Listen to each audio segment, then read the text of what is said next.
注意看，这是来自传奇警官雅各布·伯德的一次精彩追击。最近佐治亚州的阿瑟·马修斯大放异彩，让不少小伙伴想起了这位来自阿肯色州的传奇人物。既然大家想看，那能满足的自然要满足。现在让我们开始这场精彩的对决。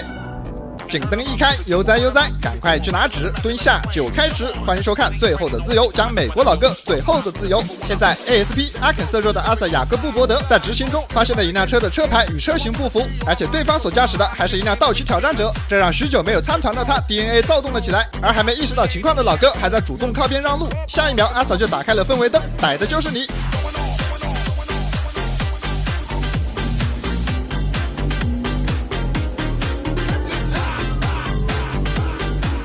或者是老哥对自己的车技非常自信，还是知道阿瑟手痒，面对氛围灯他并没有要靠边的打算。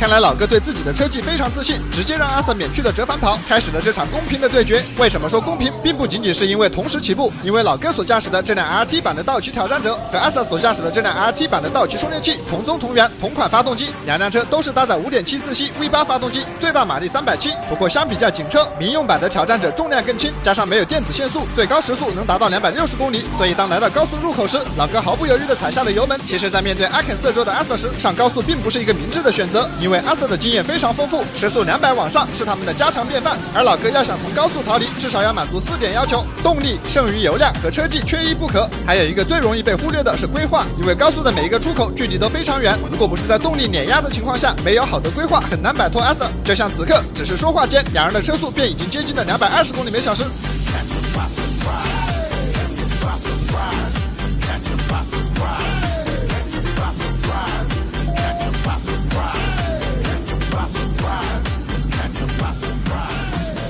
你瞅瞅这个速度，阿瑟的跟车距离不到20米，一般人怎么顶得住这样的压力？当然，能上这个节目的老哥自然不是一般人。老哥当然不知道他身后的是大名鼎鼎的雅各布·伯德，他只知道如果摆脱不掉，一定是车速不够。于是油门焊死，速度再次飙升，即将到达充电器的上限。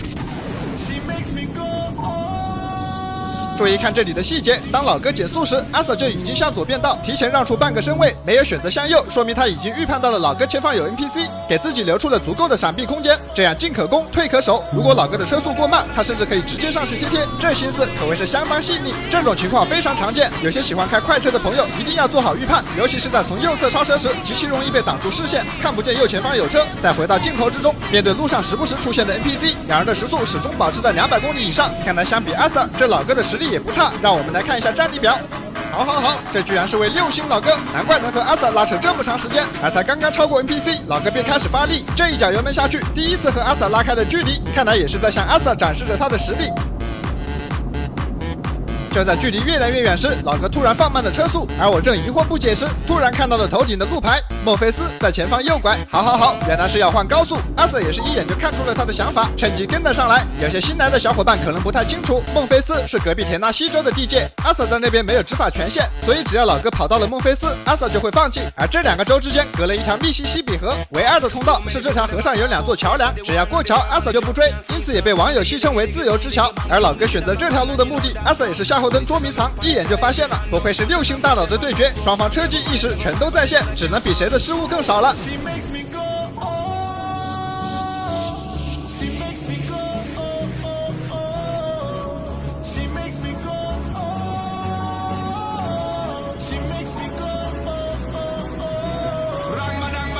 老哥的车速始终保持在200公里以上，甚至一度达到230公里，这让动力本就逊色一筹的阿瑟别说是靠近贴了，没有被甩开就已经非常强悍。不过让阿瑟一直有一点疑惑的是，虽然很快，但老哥始终没有跑出这辆车的极限。难道堂堂6星大佬还驾驭不了这辆车？虽然百思不得其解，不过这对于阿瑟来说可是件好事儿，不然以这辆车的极速，再加上这老哥和阿瑟有着差不多的技术，这道奇充电器只怕是很难顶得住。尽管如此，此刻的阿瑟也只能尽可能的减少失误，能将雅各布·伯德逼到这种地步，可见见今天这场匹配的强度，阿萨冷汗直冒，不得不呼叫最强支援神器小鹿，赶紧裹上神器小鹿泡芙暖绒被。去年不少朋友盖过都说好，蓬松柔软又保暖，安稳熟睡一整晚。冬被不要大几百，188到手给你送到家。之前盖的厚棉被美味熏天，还和压了五指山一样，手脚冰凉翻不了身。哪像小鹿用了3层隔离设计，中间的远红外发热面料躺进去就很暖和，上下隔冷层都是超细氮纤维，细腻亲肤手感好，牢牢锁温没烦恼，压根不让寒气进被窝。安心棉特殊的3维螺旋结构，让被子更加轻盈柔软，透气排汗，随便翻身拐弯都不会闷汗。内芯行缝固定，不跑棉不乱跑，还是7A 级物理抗菌加 A 类母婴级面料，贴敷裸睡也没问题。盖脏了就交给洗衣机，洗完还是好备一条，2个颜色3种尺寸任你选，厚度也能自己挑。心动就来领取专属优惠，把温暖带回家，保价大促送运险，2年内有问题就换新，别错过了啊！面对如此劲敌，虽然一时间很难将其拿下，但阿萨始终保持着不到100米的距离，而原本车技的比拼也逐渐变成了心理的博弈。这种情况，老哥自然比阿萨更加着急，拖得越久，便对阿萨越发有利。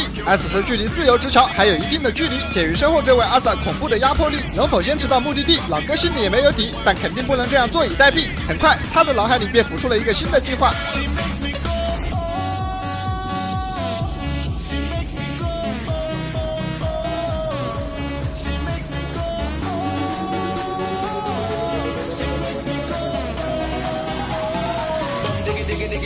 明明左侧的车道更加通畅，但老哥始终保持在最右侧，这让阿萨起了疑心，于是放弃了左侧更好的线路，去到老哥身后走 VIP 车道。这里不得不佩服阿萨的细节，因为才刚来到老哥身后，右前方便出现了一个岔路。如果刚才阿萨选择左边，老哥从这儿下高速，200公里的时速肯定来不及变道。这一波预判简直是满分。该说不说，雅克布伯德确实是个6边形战士。经过了近10分钟的拉扯，此刻老哥已经不抱能在高速上甩掉阿萨的希望，准备换张地图寻找突破口。可以看到，此刻阿萨想要贴贴的心也已经到达了极限。然而就在此时，意外突发，突然升起的路面让老哥的后轮腾空，落地时出现了甩尾，2次救车没能救回来，最后彻底失控，冲进了右边的沟里。慢动作可以看到，老哥的车速在120公里左右，而且他还在踩油门加速。被路面颠起来时，整个后轮都已经腾空，落地时姿态发生了变化，强大的动力推着车辆斜着往左走。老哥一把方向救了回来，同时轻点了一脚刹车。然而此时后轮已经离开了路面，在砂石路上彻底失去了抓地力，车身姿态彻底失控，第2把方向就再也打不回来了，最后只能是硬着头皮冲进了沟里。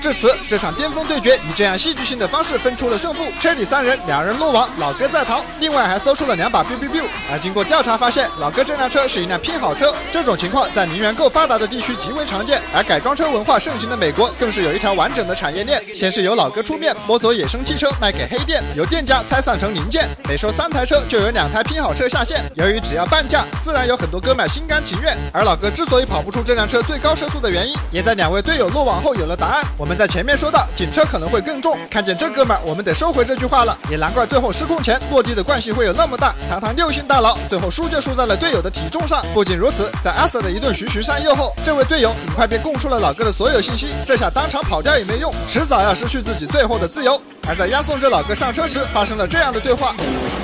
Sit in the car, come on. You're not standing out here. I can't fix it, I ain't lying to you. I ain't got no truck. No. Do you see all these cars here? Do we have a trunk? 老哥表示，道奇充电器后面太窄，他根本坐不下，想让阿 Sir 安排一辆皮卡。可重点是，阿 Sir 是将他从挑战者的后排拽下来的。如果你还没 get 到，那我们来看一下这几张图。道奇挑战者是一辆双门4座的跑车，这是老哥，这是里面后排座位的空间。合着刚才受煎熬的不是开车的老哥，而是这哥们儿。如果一开始对老哥的6星还有所质疑，到这里算是全都释怀了。好了，本期的节目到这里就结束了。在此友情提醒各位，本视频为反面案例，请千万不要模仿。感谢大家的观看，我是最后的自由，我们有缘再会。